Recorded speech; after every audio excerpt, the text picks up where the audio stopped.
YouTube, it's motomattman, and today is a beautiful Tuesday afternoon, and it's just afternoon. Well, my clock is wrong. It's like 12:30. Apparently I didn't adjust my clock when the time changed, and I'm just now noticing. Ooh, chipmunk. Anyway, what I got going on today is just a little ride, and I'll be perfectly honest with you. I really don't want to be, well, I want to be taking this ride, but I don't want to be talking about this topic. But I feel like I have to. I'll be perfectly honest with everybody. I try really hard to keep out of any kind of controversial stuff, any kind of political stuff. And I don't really think this is really political, but it's got to do with the riots that are going on currently here in the U.S. in just about every major city. And the first thing I want to touch on is the fact that I understand what's going on. I understand the outrage and all of that. The outrage that caused the protesting. Now I want to make this very, very clear. 100% crystal clear. I have zero, and I repeat, zero issue with anybody exercising their First Amendment right, the freedom of speech, and being out there protesting. Zero issue with that whatsoever. Okay? I have a problem with the rioting, and that's an entirely different thing. You know, I'll be perfectly honest with you. I'm one of those people that believe that the founding fathers of the United States, Thomas Jefferson and James Madison and James Monroe, John Hancock, Alexander Hamilton, Henry Knox, George Washington, Patrick Henry. These people were a whole lot smarter than I am. And a whole lot smarter, to be perfectly honest with you, than the people that are running this country. And not just running this country, but to be perfectly honest with you, I think they're a whole lot smarter than the people that are running, if not all the countries in this world, most of them. I mean, look, let's be honest. The things that they put to pen and paper have withstood the last 200 plus years. Now, we've amended some things, and we have arguments over what they meant. I'm not one of those people that argues about what they meant. They said what they meant, and they meant what they said. Words mean things. And I don't want this to turn into any kind of debate, especially about the Second Amendment. But they knew what they meant when they said it. They said that they put the Second Amendment into the Constitution not to protect yourself from somebody breaking into your house. The Second Amendment was placed in the United States Constitution to allow you protection against an oppressive government. They felt the need for the Second Amendment because the king had his army try to round up all of the guns and munitions in the colonies to prevent the colonists from revolting. But anyway, that doesn't have anything to do with what's going on today. The protests are fine. Do I think there's a racial problem in the country? To a degree, yes. I think more so in some of these cases, like in this case, I don't know that it was necessarily racial as much as it was a cop that was out of control. I'm going to say this too. I have and have had a lot of police officers in my family. A lot of friends that parents were police officers. People that were police officers themselves. Back in the day before I met Mrs. motomattman, I dated a girl that wanted to be a cop. Specifically, she wanted to be part of the mounted unit. She rode horses, wanted to be part of the mounted unit. But anyway, the point that I'm making here is that I think we have, in some cases, some police officers that are out of control, that have gone rogue. And those elements need to be cleaned up. Whether they're going rogue and using excessive force or killing someone, no matter what race they are. Now, by the same token, I also want to point out that I feel that it would be quite difficult for any of you out there to remember the last year that we went through without having multiple NFL players, NBA players, Major League Baseball players that were arrested for committing some kind of crime, domestic violence, drugs, whatever. You know, you hear about doctors that are busted for selling illegal prescriptions. You hear all the time about council members, town and city council members, mayors that are arrested on corruption charges. You know, people don't go out and protest and say that we need to ban city government because the mayor was busted for corruption charges. Okay, we just don't. You got to remember that there are bad apples in the police department, just like there are bad apples in every business. Every profession has people in it that do bad things. Okay, now that's the first thing. The second thing is I don't know how anyone thinks that burning a church in Washington, D.C. or painting graffiti on veterans memorials or any other monument or memorial in Washington, D.C. is going to fix the problem. It's not. Nor is breaking into Foot Locker and stealing Air Jordans. It ain't going to fix the problem.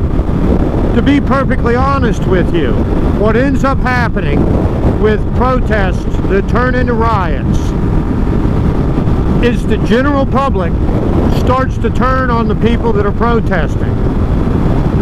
The other thing that happens is that we lose sight of what the protest was about, because it becomes about some punks, thugs, and hoodlums breaking into stores and stealing stuff. And look, let's be perfectly honest. These people that are doing these things, they ain't rocket scientists. One of the things that Mrs. motomattman and I were watching and laughing at, not that any of this is really funny, but we got a laugh out of seeing these morons stealing cell phones and gift cards. Hey, genius. The gift card isn't worth anything until it's activated, and it's activated at the store by the cashier, scanning the daggone thing into the register. Okay, so you stole a phone. You can't get it activated, dipstick. It's a stolen phone. You're not going to get it activated. So what you've basically done is you stole a digital camera, because that's the only thing you can use it for. You can't use it to make calls. Even if you could, look, dipstick, I'm going 55. The speed limit's 45. 50, sorry. But anyway, even if you could get it activated, or you were able to log on with the iPad that you stole, you've given the cops your location.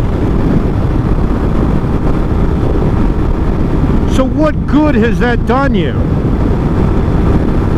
What good? But I'm telling you, the story has gone from being about George Floyd being murdered, and that's what happened. He was murdered by some punk-ass rogue cop. That's what's happened. That's what happened. A punk-ass rogue cop murdered him. And the protest has gone from that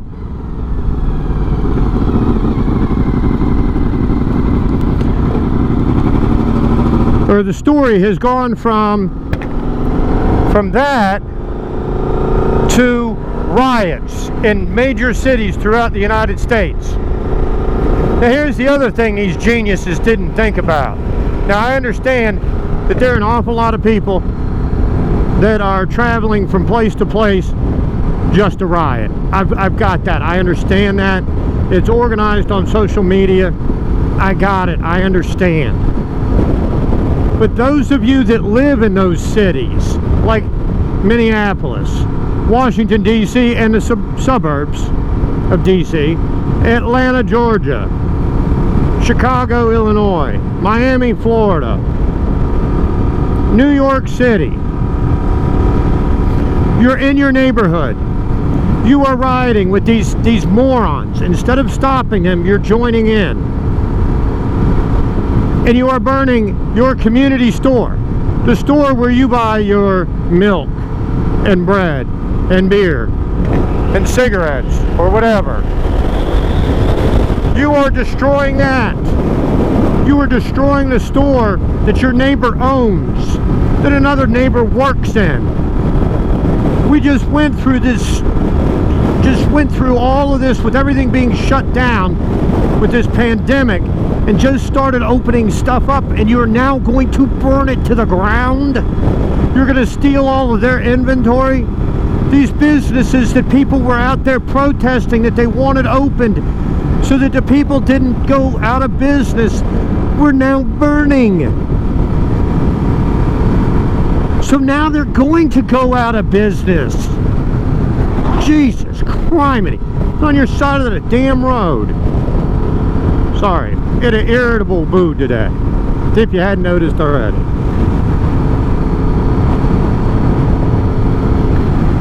But let's start looking around. Understand what's going on. Understand that what's happening, unfortunately, to be honest with you, really doesn't have anything to do at night with what happened to George Floyd. The protest during the day? Yeah.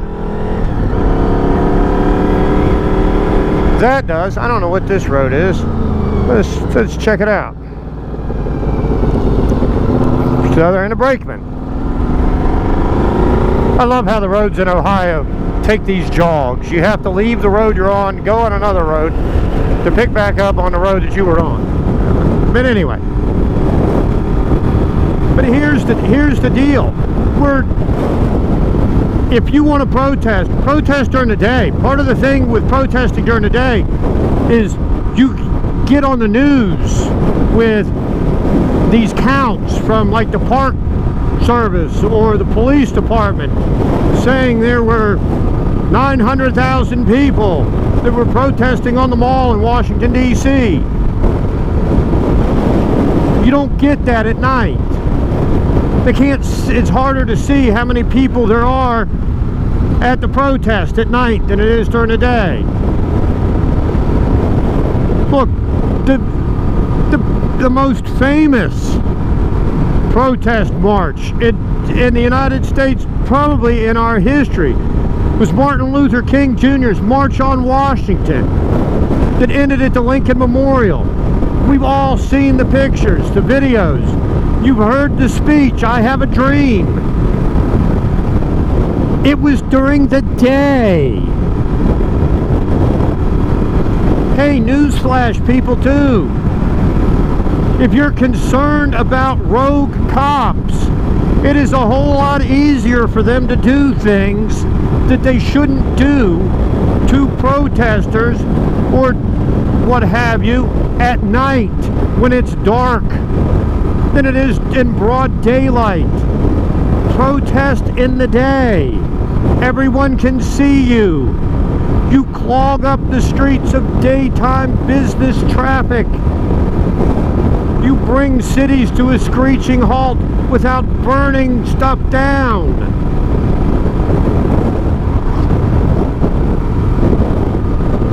You get your point across better. You don't get your point across as well when you're burning businesses, when you're lighting police cruisers on fire. And let me ask you a question. What do you think is going to happen when you light a cop's cruiser on fire and then throw a brick at him? Do you really think that it is a smart move to throw rocks and bricks and bottles and Molotov cocktails at a guy with a gun? Is that really smart? Does that make a whole lot of sense? I'm sorry. I'll be perfectly honest with you. I'm not picking a fight with a guy that's better... wow. I'm not picking a fight with a guy that's better armed than me. Man, I can't tell you the last time I stalled a bike pulling away from a stop. Tells you how irritated and upset I am. I mean, we're talking probably back in the 80s, the last time I stalled a bike pulling away. But, I wonder if that's where these damn dump trucks are coming from. But anyway, why would you pick a fight with a guy with a gun? It cracks me up when I see these protesters overseas, especially in the Middle East, to be honest with you, where you have all these people and they're throwing rocks and bottles and stuff at tanks. Well, that's what's happening here. It's not a tank, but really, I'll be perfectly honest with you. I am very, very impressed at the level of composure that some of these police officers have shown during all of this.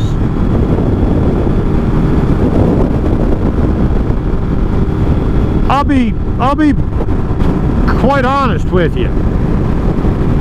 You throw a rock or a brick at me and I'm gonna bust somebody in the head. You know, I mean, come on. I think that's the reaction that most of us would have. But the point of this whole rant is that, number one, I totally agree 100% that we need to fix this problem with rogue and corrupt police officers. I think one of the things may be that, and that's happened in this case, where police officers, I've talked to several. As a matter of fact, earlier today I had to get gas for the lawnmower, and I talked to a deputy sheriff that said that every single person, to a man and woman in his department, is outraged by what they saw happen in Minneapolis with that officer murdering George Floyd. Every single one of them. And he said he believes that one of the things that has to happen is we have to be open to the fact that there are bad cops. And while you have a tendency to protect your own, no matter what the business is, your group of friends that you hang out with, you give them, I think at times, far more benefit of the doubt than they probably deserve. I do it too. We all do it. But we need to understand, and he said that we need to understand that there are these bad cops. And instead of just automatically assuming that there's something that we're not knowing about or seeing or hearing about what happened, we need to jump right in. It needs to be investigated. We need to have tougher penalties for those police officers that are found guilty of any kind of crime. You are there to serve and protect, to uphold the law. You are supposed to be someone that we tell our children that they should look up to and they should model themselves after. So when you fall from grace, the fall needs to be a whole lot harder than what the fall is for the rest of us. It really does. But you make those penalties harder. You investigate these things. Get rid of the bad apples. Don't give them a second, third, fourth, fifth, sixth chance. You screw up, you're gone. Do things like that. I think that will help a great deal at eliminating some of these problems. That's the first thing.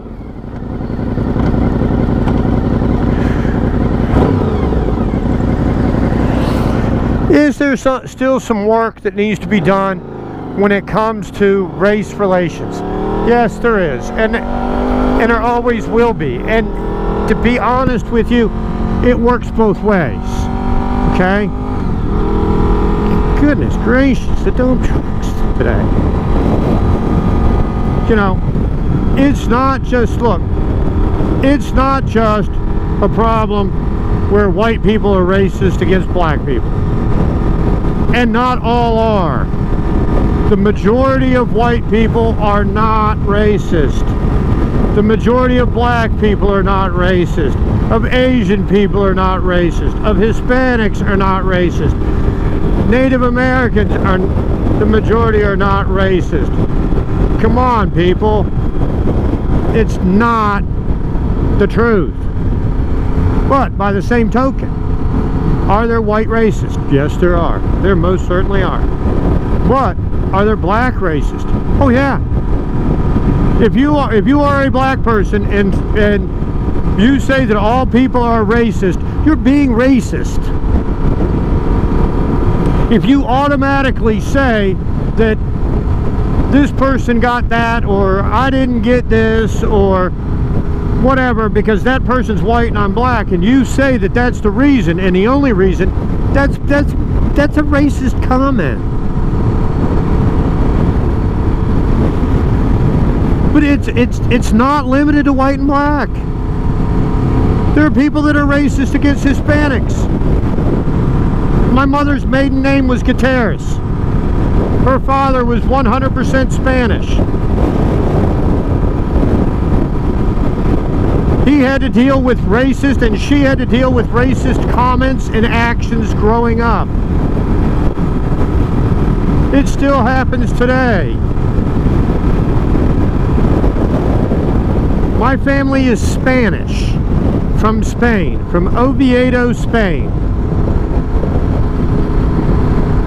But it makes my blood boil when I hear people talking about wetbacks, or making the comment that that person has to be an illegal alien. They have to be here illegally because they have a Hispanic surname or they're Mexican. And then because they're Mexican, they're lazy. That's not the truth. It's not the truth.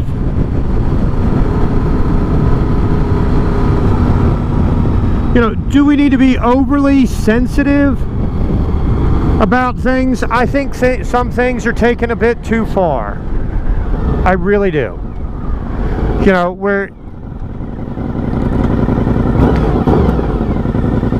but there is room to tell off-color jokes from time to time. There is. We don't have to be super duper politically correct about everything. But understand that there's all kinds of racism. It's not limited to white people being racist against black people, or even black people being racist against white people. People that are racist are racist.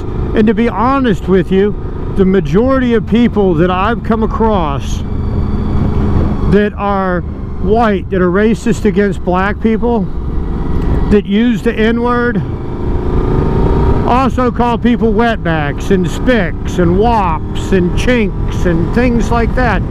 They use all kinds of derogatory terms about people based on their race or their religion. They use slurs to describe Jewish people or Muslim people. They're just racist. And it has nothing to do with the color of their skin. It's just how they are. And unfortunately, it's how they were brought up. And we have to eliminate that. But it is going to be something that is a slow process. It is not going to happen overnight. There are no number of laws that can be written that will eliminate that either. Just because you make something a law does not mean that you are going to change a single person's way that they feel about something or someone.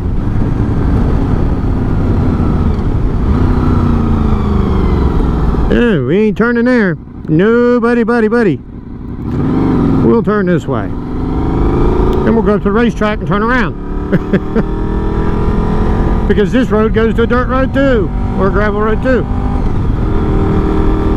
But anyway, I just wanted to bring that up and mention that, you know, look, there are people that are protesting and protesting peaceably and obeying the law while doing it. And those people are allowed to do it, should be allowed to do it. It's part of what our country was founded on. Was their right to be able to peaceably gather, to protest, their right to freedom of speech.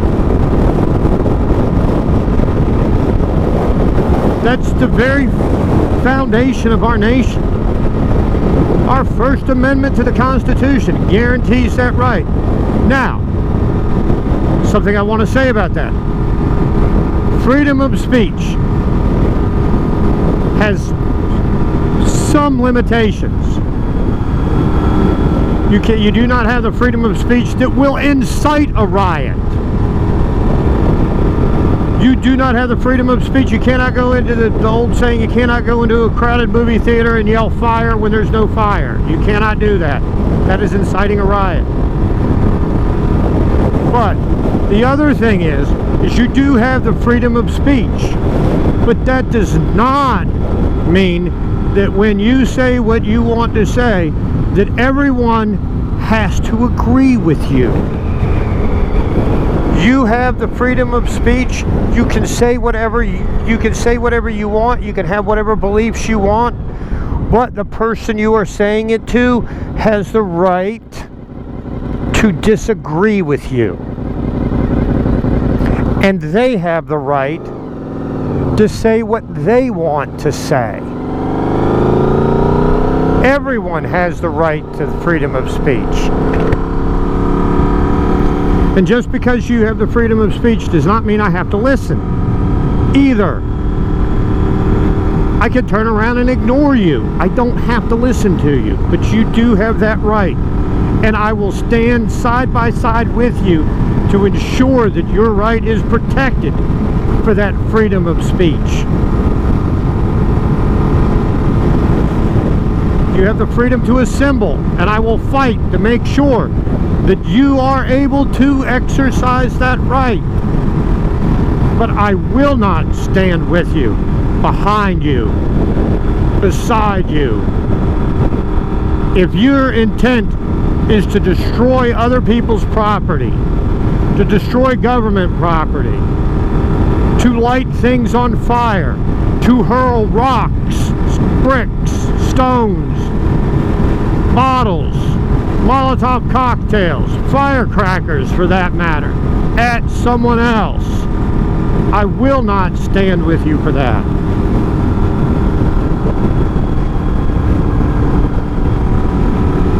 You don't have the right to do that. You do not have the right, no matter how upset you are, to destroy someone else's property. Not to mention the fact that Foot Locker didn't have anything to do with George Floyd being murdered. Nothing.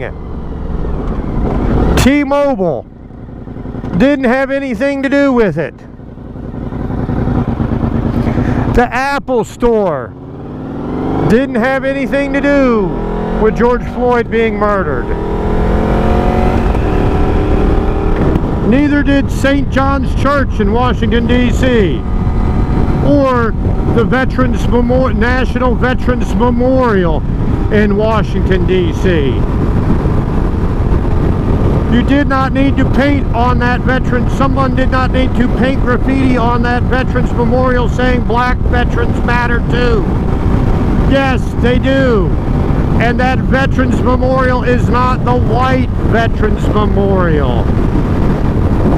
That Veterans Memorial is for white veterans, black veterans, Asian veterans, Hispanic veterans, Native American veterans, Christian veterans, Muslim veterans, Jewish veterans, and every other religion's veterans, and atheist veterans for that matter.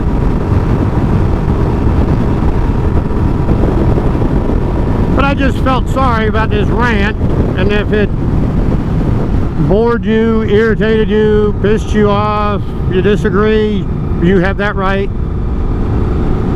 But I felt that I needed to blow off a little bit of steam and rant. I figured that maybe I needed to lend my voice to all of this as well. And to those of you in other countries other than the U.S., look, this is not how we normally behave. The majority, overwhelming majority of people in this country are absolutely and positively outraged at what happened in Minneapolis with that murderer. There have been enough times in this rant that I've mentioned police officer or cop that murdered George Floyd. I'm sorry. I take that back. He was not a police officer or not a cop. He did not deserve to wear that uniform or that badge. He was a thug, a punk murderer. And we are all, as a nation, outraged at what happened. But it does not give anyone the right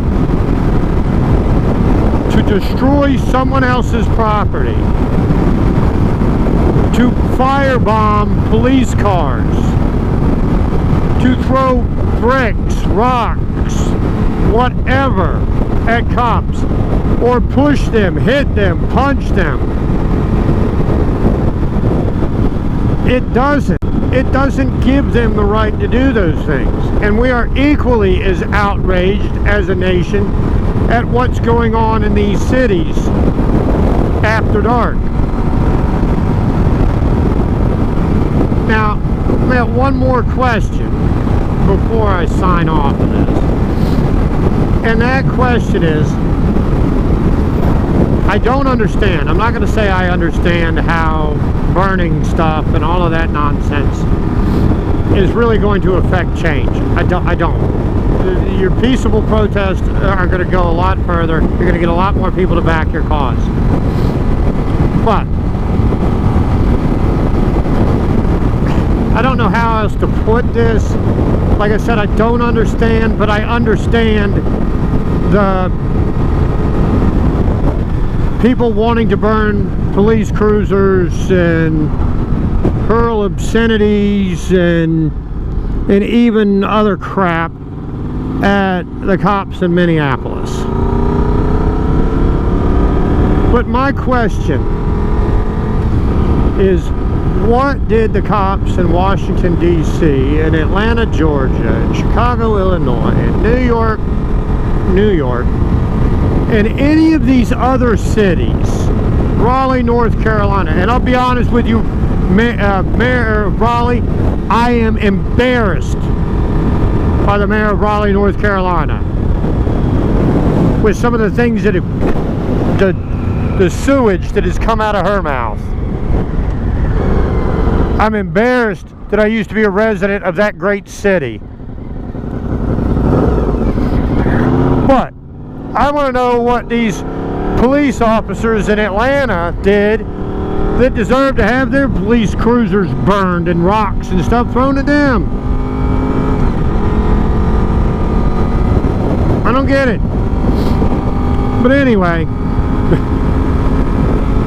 hopefully y'all watch the video, understand where I'm coming from, aren't too mad at me for any of the things that I've said or I've expressed. Like I said, I try to stay out of the political crap, and I really don't think this is really political. But anyway, it's got to do with current events, which is something that most of the time I stay out of too. But you know, again, hope you don't hold it against you. If you did like what you see, whether you liked it or not, just, you know, we can agree to disagree if you disagree with me, and I have no problem with that. But anyway, I'm gonna leave it at that. I hope you're able to get out on 2, and if you're able to get out on 2, you keep the shiny side up, the rubber side down. Hope you're staying safe from the COVID-19, whatever's left of it that's affecting people. I'll be perfectly honest, won't be surprised if the numbers go up a little bit with everything opening up and with the protests, because they're obviously not obeying the 6-foot social distancing, and the majority of them aren't wearing a mask. But